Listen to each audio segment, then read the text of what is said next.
오늘 본문은 예수님이 강을 건너 배에서 내려오시자마자 일어난 사건입니다. 오늘 이 사건은 귀신을 내쫓는 사건인데요. 공간복음에서 가장 긴 스토리 중에 하나입니다. 귀신의 얘기 오늘 좀 하려고 그러는데요. 이제 우리가 이 복음서를 읽다 보면 귀신 들린 사람 또 각종 병에 걸린 사람들이 유독 많이 나옵니다. 다음 줄도 이제 살펴볼 텐데요. 왜 이렇게 병든 사람이 많고 귀신 들린 사람이 많으냐? 이게 이제 그냥 쓰는 게 아니고요. 마가가 이것을 기록한 목적은 병든 깨어진 죄로 인하여 망가진 세상의 모습을 보여주는 겁니다.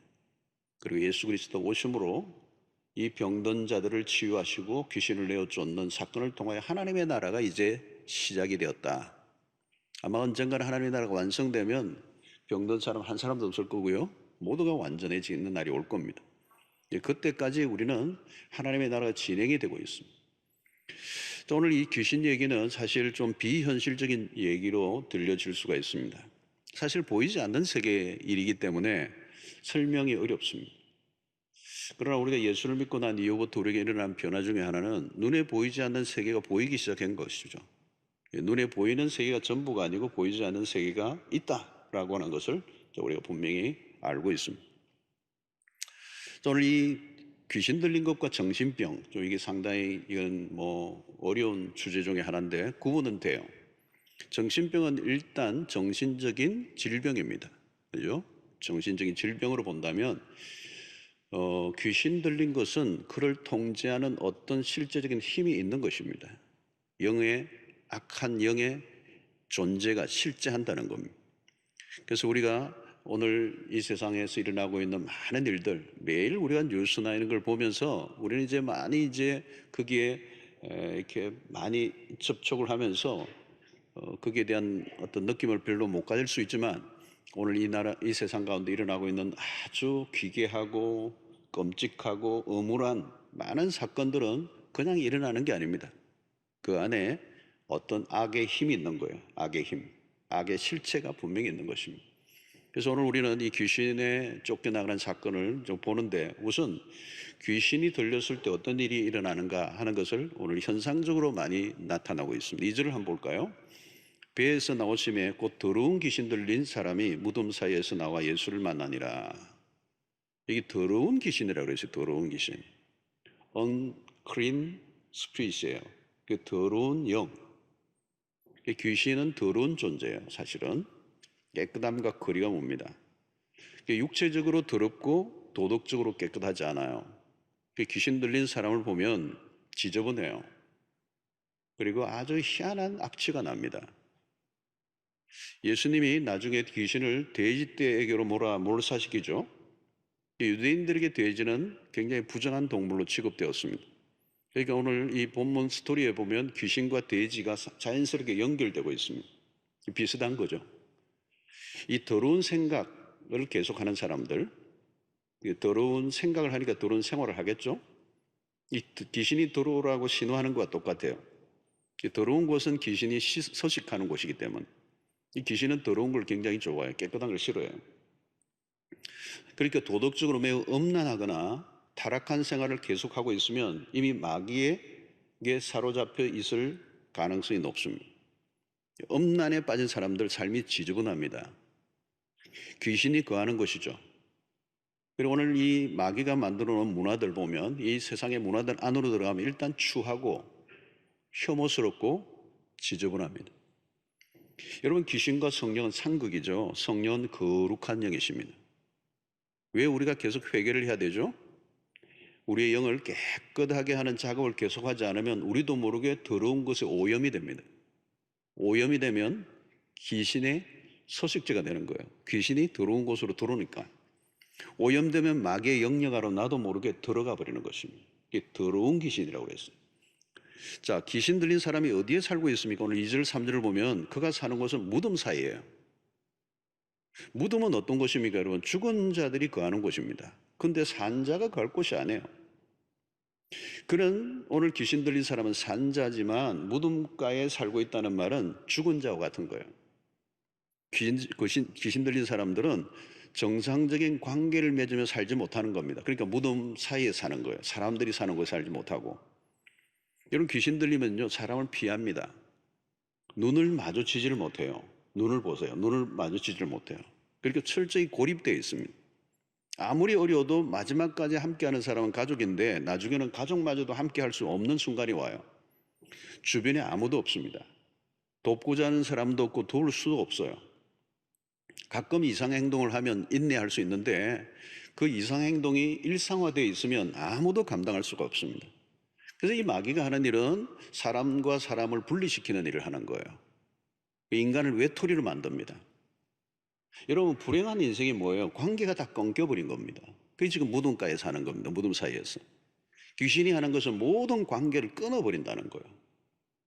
개인과 개인, 그리고 가정, 공동체, 모든 것을 깨뜨려버리는 게 마귀의 일입니다. 이 분열을 시키는 것이죠. 이 귀신에게 사로잡히면 인간성이 파괴된다고 그러죠. 인간성이 파괴된다는 말은 사람과 함께 어울릴 수 없는 존재가 되어버린다는 거예요. 여러분, 우리가 영적으로 회복되면, 예수 믿고 영적으로 회복되면 특징이 뭐냐면 사람이 좋아집니다. 공동체가 축복이라는 걸 알게 돼요.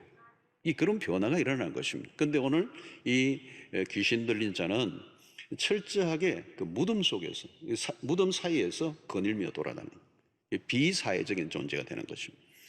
자, 그 다음에 4절을 보면 이는 여러 번 고랑과 쇠사슬에 매였어도 쇠사슬을 끊고 고랑을 깨뜨렸음이라. 그리하여 아무도 그를 제어할 힘이 없는지라. 폭력적이 된다는 거예요. 귀신에 들리면 폭력적이게 돼요. 쇠고랑도 끊고 고랑을 깨뜨려 버립니다. 그러니까 손과 발을 다 채워놨는데도 그냥 끊어버립니다. 이게 뭐예요? 초인적인 힘이에요. 이게 평소와 다른 괴력이 나오는데 그게 자기 힘이 아니란 말이죠. 마귀가 주는 힘이에요. 저도 이 귀신 들린 사람을 보면 굉장히 마른, 빼짝 마른 아주 작은 체구의 자매인데 이 힘이 남자들이 몇 명이 붙어도 감당이 안 돼요. 이게 자기 힘이 아니기 때문에 그래요. 괴력이 나오는 겁니다. 자, 문제는 뭡니까, 여러분? 힘을 가졌는데 불행한 거예요. 파괴적인 힘이기 때문에 그렇습니다. 선한 파워가 아니라 악한 파워예요. 분노가 폭발하면 제어가 안 되는 겁니다. 눈빛을 보면 살의를 느끼게 되고 행동이나 말이 매우 거칠어요. 물론 마귀가 늘 이런 모습으로 드러나는 것은 아닙니다. 성경에 보면 어떤 때는 광명의 천사로, 고린도후서 11장에 보면 광명한 천사로 아주 위장해서 나올 수도 있습니다. 마귀는 속이는 데 명수거든요. 그런데 오늘 여기에서는 노골적입니다. 폭력적으로 자기의 정체를 드러내는 거죠.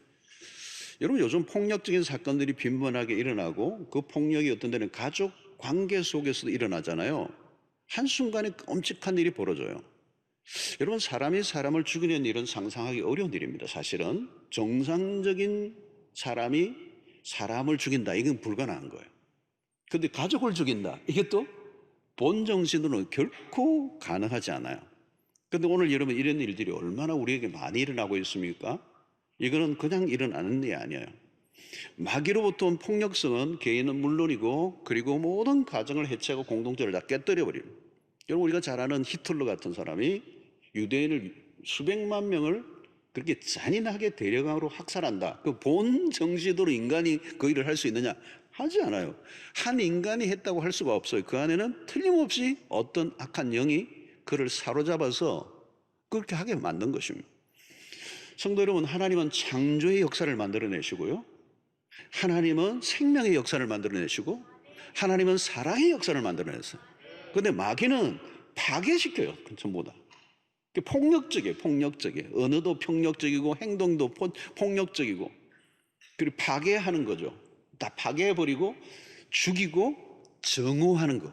이게 이제 마귀가 하는 일이다. 오늘 여기 폭력성에 관한 문제. 자, 자해를 시도하는데 5절을 보십시오. 밤낮 무덤 사이에서나 산에서나 늘 소리 지르며 돌로 자기의 몸을 해치고 있었더라. 자기의 몸을 해쳐요, 여러분. 여러분, 인간이 가지고 있는 이 존엄성이라는 게 있어요. 그죠? 우리가 인권 얘기하는데 뭐 세상 사람들이 말하는 인권하고는 성경이 말하는 인권은 차원이 달라요. 이 인간이 왜 존귀하냐? 그 하나님의 형상대로 지음받은 존재이기 때문에. 그 인간 안에는 하나님의 어떤 형상이 이게 새겨져 있는 겁니다. 근데 그것을 파괴하려고 하는 게 마귀예요. 이 마귀는 어찌됐든 하나님과 관련된 것은 다 싫어하기 때문에 공격하는 겁니다. 그러니까 여러분, 우리가 어린아이라도 함부로 대할 수 없는 이유는 그 안에 하나님의 형상대로 지음받았기 때문에 우리가 함부로 할 수가 없어요. 그런데 이 자해를 한다는 말은 뭘까? 이거 마지막 단계인데요, 자기를 증오하는 겁니다. 가장 처참한 일이죠. 자기 자신을 배척하는 거예요. 여러분, 열등감이라는 것도 참 무서운 병이거든요. 열등감 한번 있으면 그거 정말 무서운 병이에요. 그러니까 자기가 자기를 무시하면 약이 없습니다, 그 다음에는. 그런데 자해는 그 이상이에요. 여러분, 자살 충동을 느끼고 자신을 죽이려고 하는 사람들이 늘어나고 있어요. 환청을 막 듣는 거죠. 환청이 막 들려. 너 죽어. 너 죽어. 널 살 가치가 없어요. 넌 죽어야 돼. 너 같은 인간은. 이게 환청이란 말이죠. 이런 속상임을 악한 영이 나에게 막 들려줄 때 아니야 하고 얘기를 해야 되는데, 하나님이 나를 사랑하셔.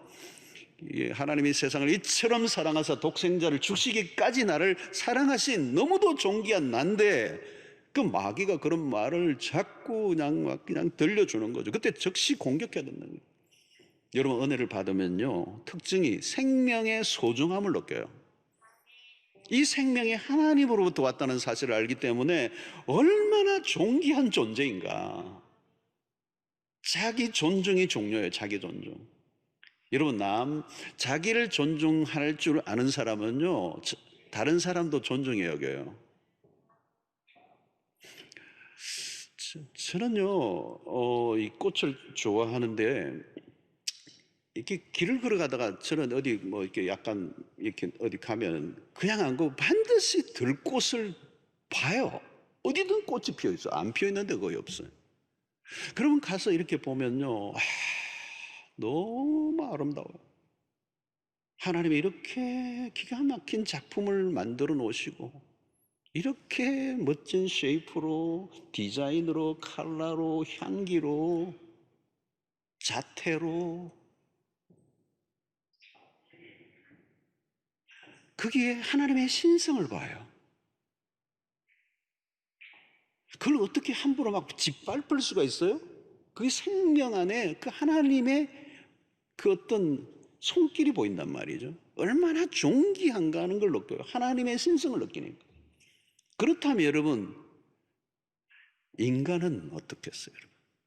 그런 것과 비교가 안 돼요. 너무도 존귀한 존재죠. 근데 자기를 자해를 하는 거예요. 누가 하는 거예요? 귀신이 하는 거예요, 귀신이. 자, 보십시오. 15절에 보면 또 뭐 어떤 특징이 있으면 지금 계속 귀신 얘기합니다. 무서울 거예요. 자, 이 스케일으로 그 귀신 들렸던 자, 곧 군대 귀신 집혔던 자가 옷을 입고 정신이 온전히 앉은 것을 보고 두려워하다. 이 말은 뭐냐면 귀신이 옷을 벗고 자랐다는 거예요. 옷을 벗고 돌아다니는 거예요, 여러분. 옷을 벗으면 부끄러워져야 되거든요. 근데 이 말은 뭐냐면 자의식이 없다는 얘기예요. 자존감이라는 것은 1%도 없는 거예요. 여러분, 옷의 유래는 우리가 잘 알고 있습니다. 창세기에 죄를 지은 인간이 수치를 느끼고 나무 잎으로 옷을 만들어 입었어요. 부끄러워해야 정상이에요. 인류의 문화 안에는 이 수치심을 가리기 위한 노력이에요. 사실은 많은 문화들 안에는 자기의 수치심을 가리기 위한 거예요. 어떤 데는 권력에 대한 욕구나 돈에 대한 욕구나 모든 것들에 대한 것 안에도 보면 자기의 수치심을 가리기 위한 몸부림일 수도 있어요. 근데 여러분, 인간이 아무리 대담해도요, 낯뜨거운 일을 대놓고는 못해요. 밤에 범죄들이 많이 일어나는 이유는 부끄러움 때문이에요. 인간은 누구나 가리고 싶은 부분이 있습니다. 최대한 연약한 부분을 가리려고 애를 씁니다. 그런데 귀신들이 들린 자는 옷을 벗고 돌아다녀요. 수치심이 없다는 말은 무슨 말과 같은가 하면요, 짐승 수준이 되었다는 거예요. 귀신이 인간을 짐승 수준으로 하락을 시켜버린 거예요. 여러분, 오늘날 관음증, 노출증 이런 것들이 많아졌어요. 모두 어두운 감정들입니다. 감각이 망가졌을 때 일어나는 거예요. 귀신이 가장 기본적인 감각까지 빼앗아 버렸습니다. 감각이 망가졌다는 것은 자각정세가 없다는 말입니다. 자신의 고귀함에 대한 의식 자체를 잃어버렸어요. 영어로 얘기하면 dignity라고 하는 단어, 매우 중요한 단어인데, 이게 사라져버렸어요. 죄를 짓고도 수치가 없어요. 사랑하는 성도들, 우리는 그리스도의 십자가로 우리가 수치로웠던 삶을 살았는데 그리스도께서 죽으심으로 우리의 수치를 덮어주셨어요. 그게 복음이죠, 여러분.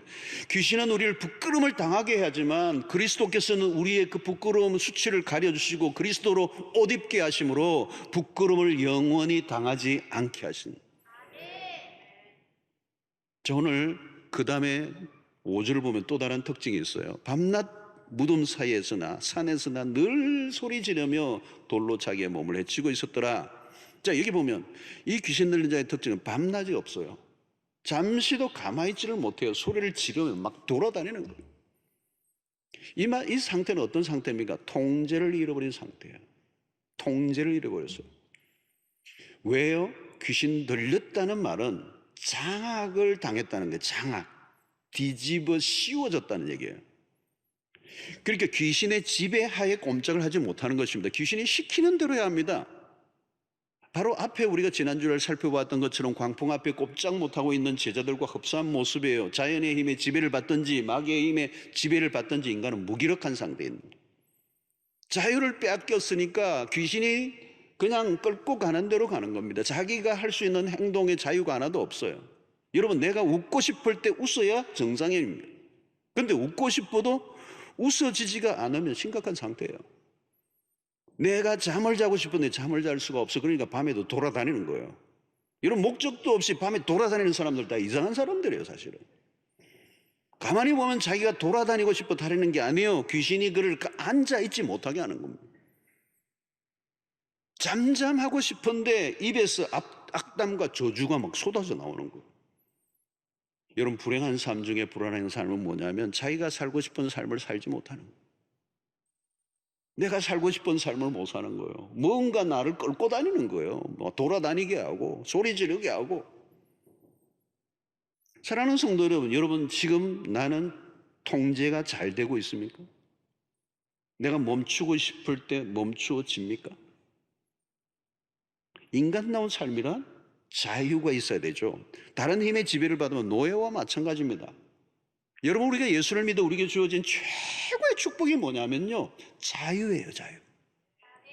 옛날에는 종노릇 했거든. 죄의 종노릇하고 이 마귀의 종노릇 했던 우리가 그 모든 것으로부터 풀려나 자유함을 잊게 됐는데 그 자유를 누가 주셨어요?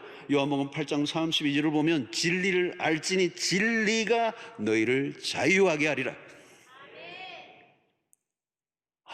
저는 성경에 좋아하는 구절을 많이 있지만 그 중에 좋아하는 구절이 이 구절이에요. 자유를 주셨어요. 그래서 우리가 여러분 성경을 열심히 읽다 보면 나도 모르게 나에게 묶여있는 게 다 풀려나는 역사가 일어나요.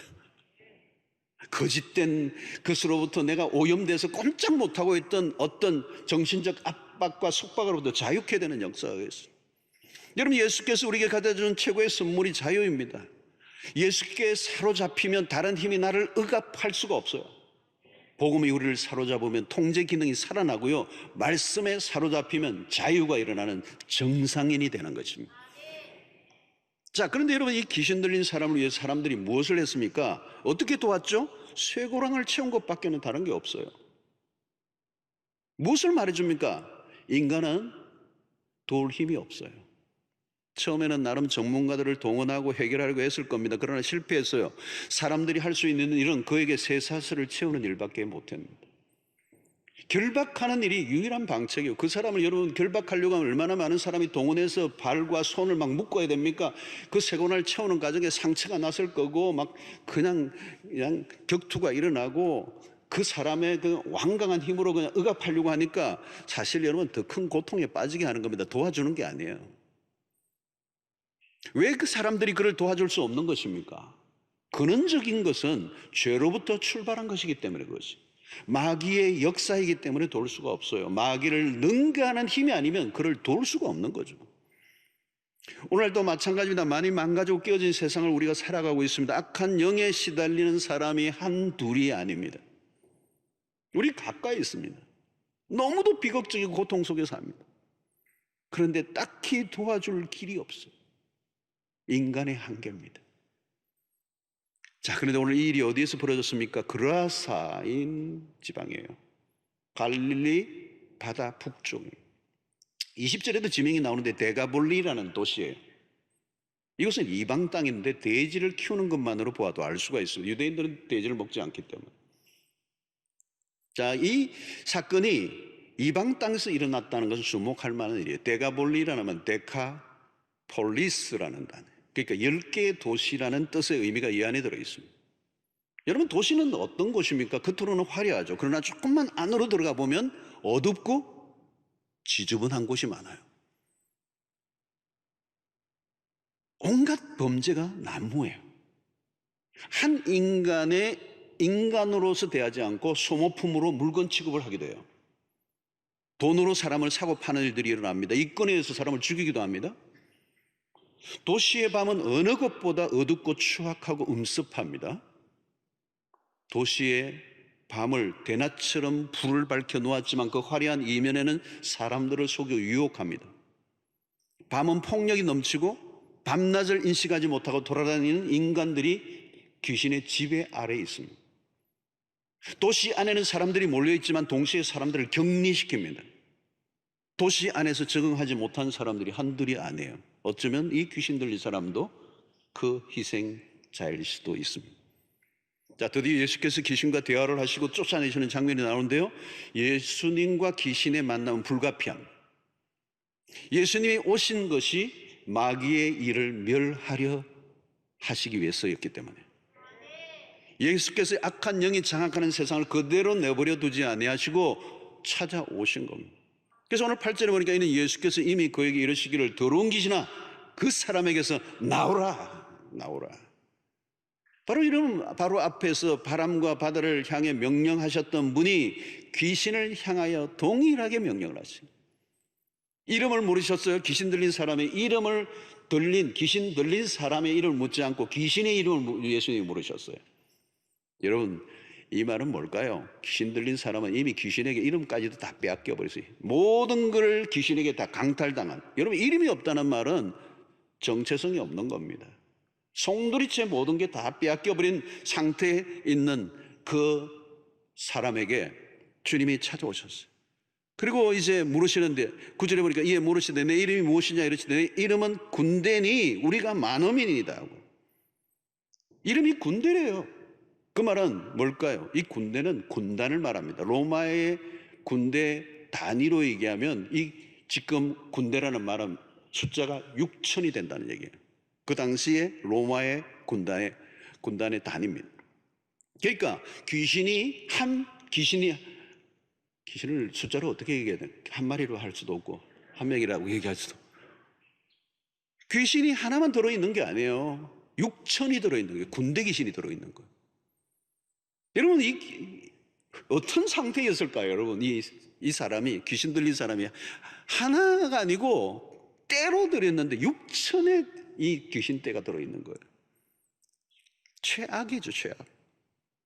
그러니까 이 군대라는 말 안에는 강력한 힘을 가지고 있음을 의미합니다. 여러분, 군대가 주둔하고 있다고 생각해 보세요. 6천 명의 군인이 어느 지역을 주둔하고 있다. 장악한 상태예요.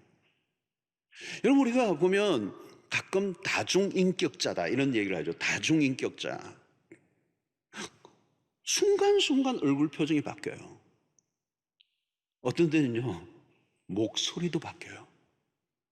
목소리가 어제 만난 사람은 어제하고 또 달라졌어요. 목소리 완전히, 여자인데 완전히 남자 목소리예요. 하는 말이 오락가락해요. 무슨 말을 하는지 오락가락해요. 여러분, 거대한 힘이, 악한 힘이 한 개인 인격을 분열시켜 버렸어요. 분열증이라고 그러죠. 분열이 아니라 분열증이 되는 거예요. 철저하게 삶을 파괴하고 망가뜨리는 거예요. 성도 여러분, 지금도 마찬가지입니다. 이전에 죄된 삶을 떨쳐버리지 못하고 계속 살면 마귀의 진영에 볼모가 잡혀 있는 겁니다.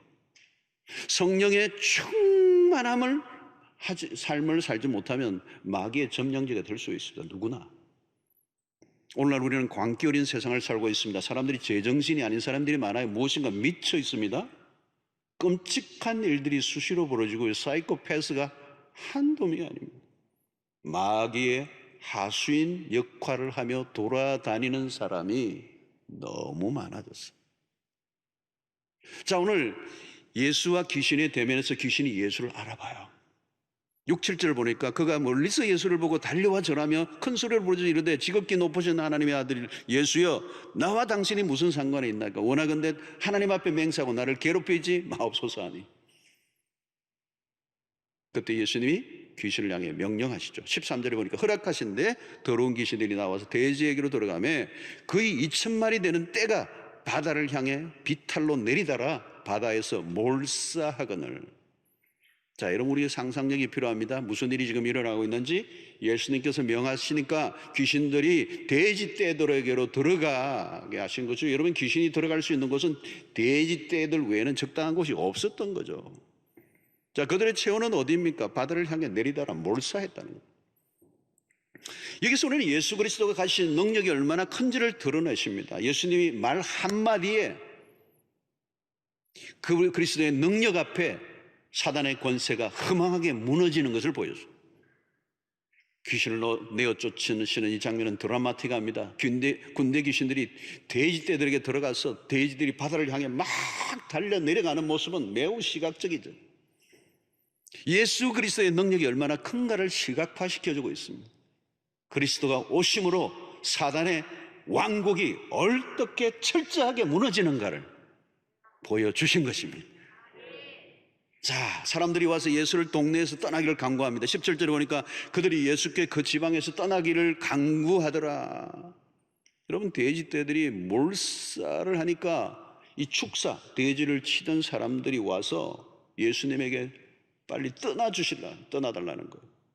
왜 그러겠어요? 자기들이 큰 손해를 입었거든요. 여러분, 당시에 돼지는 유대인들에게는 더러운 동물로 취급받았지만 이방인들에게는 인기 있는 비즈니스였습니다. 예수가 더 머물러 있다가는 다른 돼지떼들까지 다 죽어서 쫄딱 망할 것 같은 거예요.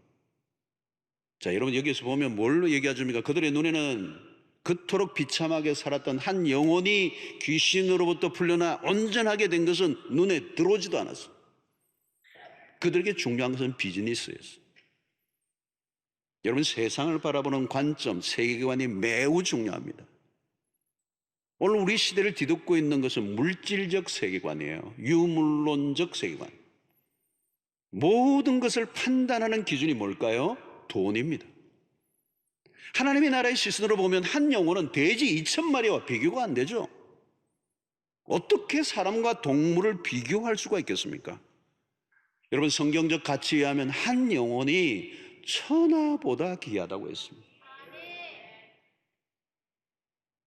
인간의 존엄함은 이 세상의 어떤 것과도 비교할 수 없어요.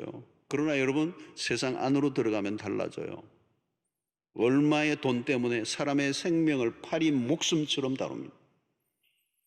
여러분, 돈을 좋아하는 사람은 돈을 좋아하는 정도로 끝나는 게 아니라 뭐예요? 돈에 미쳐버리는 것이죠. 귀신에 홀리면 돈만 보입니다. 군대 귀신은 돼지떼들에게로 들어가 몰사했지만 또 다른 귀신이 지금 돌아다니고 있는 거예요. 그건 뭘까요? 양돈 사업가들의 영혼 안에는 돈 귀신이 여전히 지배를 하고 있음을 보여줍니다. 이런 돈에 집착하면 사람이 추해집니다. 돼지나 돼지를 치는 사람이나 비슷해져 버리는 것이죠. 사랑하는 성도 여러분, 오늘 한 영혼의 가치를 보지 못하고 자신들의 이익, 자신들의 재정적 손실을 안타까워하는 그들 안에 있는 더러운 영을 우리는 볼 수 있어야 되는 것입니다. 자, 귀신 들린 자리가 어떤 일이 일어났습니까? 14절, 15절에 보니까 치던 자들이 도망하여 옴내와 여러 마을에 말하니 사람들이 어떻게 되었는지를 보러 와서 예수께 이르러 그 귀신 들렸던 자, 곧 군대 귀신 잡혔던 자가 그 다음 뭐예요? 옷을 입고 정신이 온전하여 앉은 것을 보고, 참 성경의 기록을 이런 게 해서 옷 입고 앉아있다는 게 뭐 대단한 건 같아 보이지 않는데 평범한 일이잖아요. 옷 입고 앉아있는 건 평범한 일이잖아요. 근데 그동안 이 평범함을 잃고 살았던 거예요. 옷을 다 벗어 던지고 잠시도 앉아있지 못하고 돌아다니는 이 비정상적인 삶이 이제 고쳐져서 옷을 입고 앉아있는, 이게 치유의 모습을 의미하는 거예요. 정상인이 되었다는 겁니다. 평범하게 들리는 것 같지만 놀라운 일입니다. 우리가 이전에는 다 비정상적으로 우리도 살았습니다. 비정상인데 비정상인 줄 모르고 살았던 거죠. 비참하게 살았는데 비참한 줄 몰랐습니다. 부끄러운 삶을 살았는데 부끄러운 줄 모르고 살았습니다. 본래의 모습으로 돌아간다는 건 축복입니다. 이것이 하나님의 은혜인 줄로 믿습니다. 목회 사역의 핵심입니다. 비정상인을 정상인으로 만드는 일, 돌려놓는 일. 예수의 영이 임하시면 그렇게 될 줄로 믿습니다. 자기도 통제할 수 없었던 삶이 철저히 성령에 의해 통제된 삶을 살게 되는 거예요. 그래서 그를 던지고 떠났던 사람들이 돌아오기 시작하고 더러운 냄새를 풍겼던 사람에게 향기가 나기 시작하고 폭력적인 사람이 양처럼 순한 사람이 되고 대화가 안 되던 사람이 대화가 되는 오디너리 퍼슨, 아주 평범한 사람으로 회복이 되는 역사가 일어난 것입니다. 여러분, 그리스도가 찾아오셔야 정상인이 되는 것입니다. 귀신을 몰아내는 일은 그리스도께서만 하실 수가 있어요. 스스로 마음을 아무리 먹어도 안 됩니다. 여러분, 자기가 살고 싶은 대로 살고 싶은 대로 사라지면 다 괜찮겠죠. 정상인이죠. 근데 내가 마음 먹어도 안 되는 거예요. 안 되는 거예요. 내가 더 이상 이런 나쁜 짓을 하면 안 되겠다라고 아무리 결단을 해도 그렇게 가는 겁니다. 내 힘으로는 안 되니까. 그래서 서약을 하고 혈서를 쓰고 별짓을 다 하는데 10년, 20년, 30년, 어떤 사람은 죽을 때까지 그 삶을 변화시키지 못하고 사는 거예요. 귀신 들린 자의 삶이에요. 중요한 것은 여러분, 내가 변하려고 하면요, 내가 나를 억압하고 있는 그 힘보다 더 큰 힘이 작용해야 변화가 일어나요. 그게 어떻게 가능합니까? 앞부분에 우리가 풍랑이는 바다 위에서도 마찬가지. 풍랑이 일어날 때 제자들은 아무것도 할 수 없어 속수무책입니다. 왜? 그 풍랑은 자기들의 힘을 넘어선 초자연적인 힘에 의해서 지배를 당하고 있었던 거. 마찬가지예요. 귀신도 내보다 더 큰 힘이 나를 억압하고 있기 때문에. 풍랑을 예수님만이 잠재울 수 있었던 것처럼 귀신의 그 능력을 잠재울 수 있는 능력도 그리스도밖에 없다는 거예요. 하나님이 오시면 간단합니다. 내 힘으로 해결할 수 없지만 하나님이 역사하시면 됩니다. 어떤 사람은 알코올 중독으로 20년, 30년 안 되고 자기가 끊으려고 하다가 또 며칠 있다가 또 먹고 또 하고 끊었다가 또 하고 막 그냥 덜덜 떨고 담배 아무리 끊고 싶어도 안 되는데 주님 한번 만나주시면 한 방에 끝내. 한 방에 끝나. 한 방에.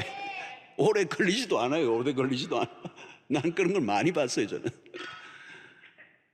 저희 아버지도 마찬가지예요. 우리 아버지도 뭐 50대 중반인가 하여튼 뭐 수십 년 막 인이 바치고 술에 막 그냥 확.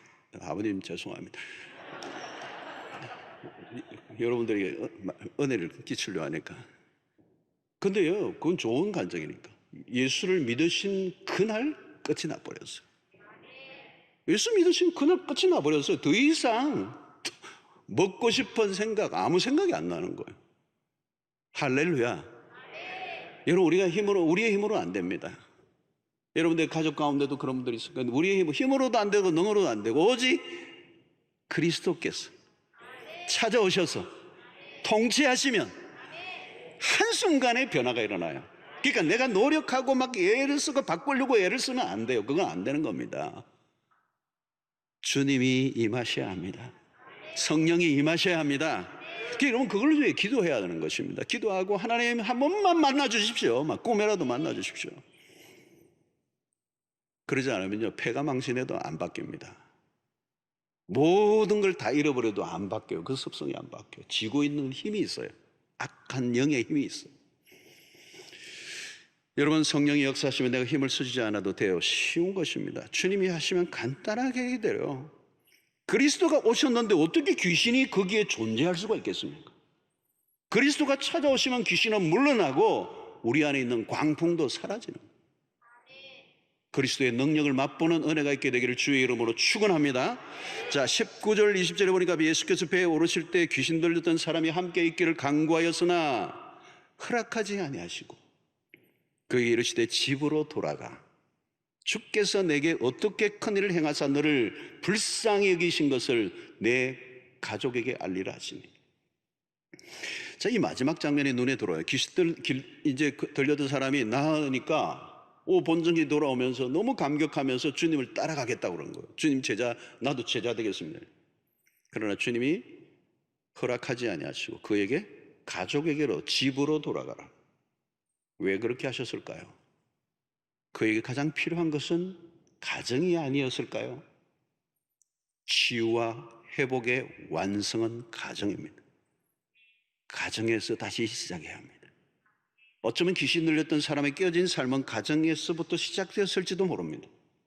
사랑하는 성도 여러분, 현대인들의 가정이 매우 심하게 흔들리고 있습니다. 가정이 흔들리면 배회하게 됩니다. 돌아다녀야 돼요. 집이 없으니까. 하우스는 있는데 홈이 없으니까. 가정으로 돌아가는 것이 진정한 회복이에요. 집으로 돌아가라. 그 안에 많은 게 포함되어 있습니다. 집은 가장 친밀한 관계가 있는 곳이고 사랑이 있는 곳이고 따뜻하게 품어주는 위로가 있는 곳이. 집으로 돌아가야 돼요. 그리고 집으로 돌아가 지금 경험했던 그 하나님의 위대한 역사를 간증하라는 거예요. 특별히 이 사건이 이방의 땅에서 일어났다는 것은 매우 중대한 의미가 있어요. 공생의 사역에 이 중간에 예수 그리스도의 행하신 이 위대한 역사가 이방 땅에도 증거되고 이방 땅에도 복음이 증거되어야 할 것을 주님이 원하셔서 이방 땅에 이 일을 행하셨습니다. 사랑하는 성도 여러분, 오늘날 세상은 많이 병들어 있습니다. 망가져 있습니다. 무엇인가 사로잡혀 있습니다. 사람들은 자유를 잃어버리고 끌려다닙니다. 쇠사슬에 매여 있습니다. 그 쇠사슬을 끊어줄 수 있는 분은 오직 예수 그리스도밖에 없습니다. 예수 그리스도의 통치가 임할수록 마귀의 활동은 위축될 수밖에 없습니다. 사랑하는 성도 여러분, 대충 신앙생활을 하지 않게 되기를 바랍니다. 하나님께로 더 가까이 나가십시오. 그리스도를 온전히 모시면 회복이 일어날 것입니다. 그리스도의 통치 안으로 들어가면 마귀는 발을 붙일 수가 없습니다. 요즘 우리 코로나로 인하여 비대면이 많아지고 예배도 자칫하면 소홀히 하게 되고 우리 영적인 부분이 느슨해지고 코로나의 모든 것이 끌려다니면서 우리가 영적으로 위축되고 예배도 활발하게 드리지 못하면서 때로는 가정에서 응거하다가 자꾸 사람이 깔아지고 영적으로 그냥 위축이 되고 그러면서 여러 가지 지금 부작용이 일어나 힘들어하는 성도들이 많아졌어요. 사랑하는 성도 여러분, 오늘 이런 때에 우리가 더욱더 주님 앞에 가까이 나가는, 더 예배를 사모하시고 더 은혜를 추구하시고 영적으로 더 뜨거워져야 이 어려운 때를 이겨낼 줄로 믿습니다. 이 어려운 때에 마귀는 더욱더 눈을 뜨고 그냥 삼킬자를 찾아 두루다니고 있는 이때에 영적으로 더 깨어나 예배에 생명을 걸고 은혜 받는 일에 생명을 걸고 예수 그리스도의 통치 안에 나아가 주님의 그 주권 아래 우리가 날마다 말씀으로 살아갈 때 마귀는 한 길로 왔다가 일곱 길로 도망가는 역사가 일어나게 될 줄로 믿습니다. 그리스도의 통치가 여러분들의 가정, 여러분들의 개인, 여러분들의 모든 삶 속에 충만하게 일어나게 되기를 바라고, 요즘 어려움을 겪고 있는 우리의 많은 우리의 교우들, 이웃들, 그들은 스스로 일어날 수 없기 때문에 먼저 이 복음 안에 자유를 입은 하나님의 백성들이 그들에게 예수 그리스도를 증거하고 복음을 증거하고 하나님의 말씀을 증거함으로 그 어두운 데서 끌어내어 자유케 하는 일에 쓰임받는 여러분들 되시기를 주의 이름으로 축원합니다.